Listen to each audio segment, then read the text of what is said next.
Hi, this is Brian from Backyard Groceries, backyardgroceries.com. What we're trying to do here is make a potting mix so you know what you can do to start your seeds indoors. I've got a lot of questions from people that are asking, how can I make an indoor organic potting mix? And the answer to that is not exactly easy because of the term organic. Some things are from the earth but not certified organic, and in which case, what do you do?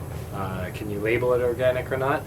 So all that politics aside, what I try to do is get as close to the earth as possible and using elements which I know are good for plants. I'm going to be showing you an enriched peat moss based potting mix. Main ingredients are peat moss, perlite, and compost.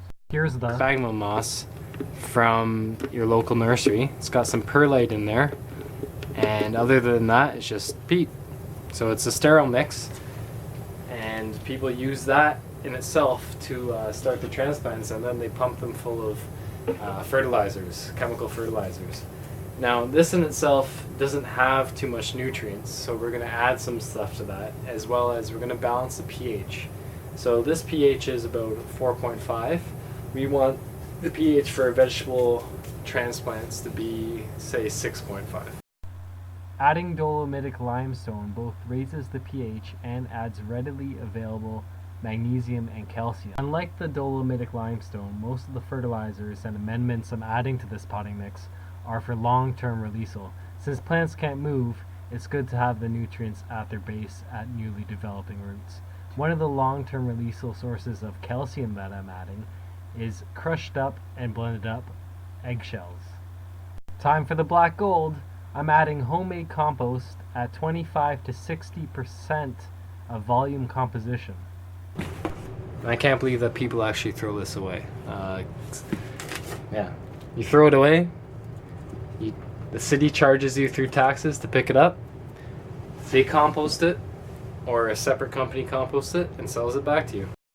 The other thing you have to add is the source of phosphorus. Most people use bone meal. For potassium, most people will use kelp, but it doesn't become readily available until later. Worm castings are excellent balanced fertilizer. Okay. So those are all our ingredients. I'm going to toss that up. It's nice and fluffy, which is what you want for seedlings. You want the roots to have a lot of air to grow in and not be compacted.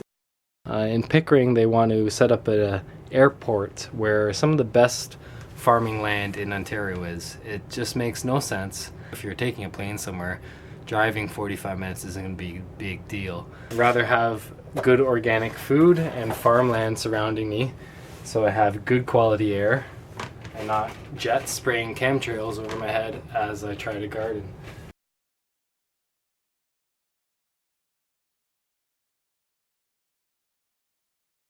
Cells that I'm using this year is 3-inch Lee Valley deep rooter sets. I like them because they've got a big hole in the bottom, and I find that I can actually probably reuse this year after year.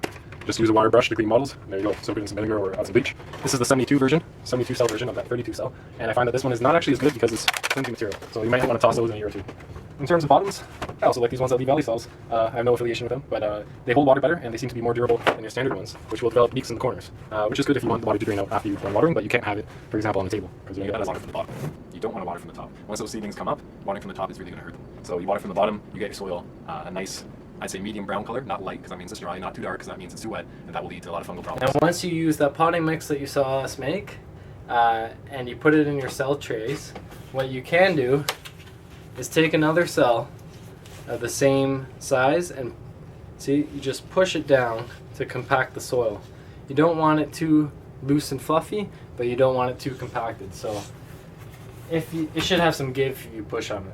After you do that, well, it's standard seed sowing. If you need to know how to do that, check out another video. Alright, take care. I've got some lupins and tomatoes to pot up.